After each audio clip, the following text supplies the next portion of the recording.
In lambda calculus, all that they have is lambda abstraction. Actually, which encodes some function, anonymous function, the one argument. Also, we have some variable and function application. Okay, but where is the numbers? Where is the natural numbers? How can they express them in lambda calculus? And the answer is that having only these three things, they can express not just natural numbers, they can express any computable function. And the main idea to encode numbers looking like this. Let's create some function which take another function, call it f, and some argument. And for every one number we will correspond such a function which applies this function f to this argument. Number of the times which this number represent. For example, if they have the number 2, look here, we have this number 2 and we represent it as a function f which take x, and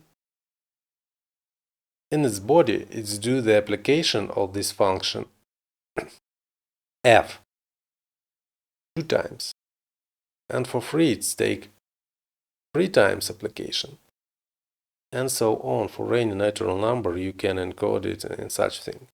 And inside lambda notations it's look like these lambda expressions. So you can encode 0, like take some function f and it's do 0 application. There is no application here. It's just take the argument and just throw away this function f and stay argument as it is. But for 1, it's do 1 application. For 2, it's do 2, and for 3, it's do 3, and so on until n. So they encode this integer primitive into the lambda calculus. And other terms what are usually considered primitive in our notations, such as integers, booleans, pair lists, and tag unions, are mapped to higher order functions under church encoding.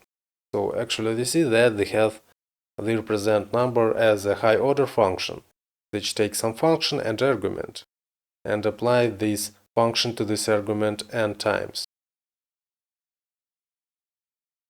And there is this Church-Turing thesis assert that any computable operator and its operands can be represented under church encoding.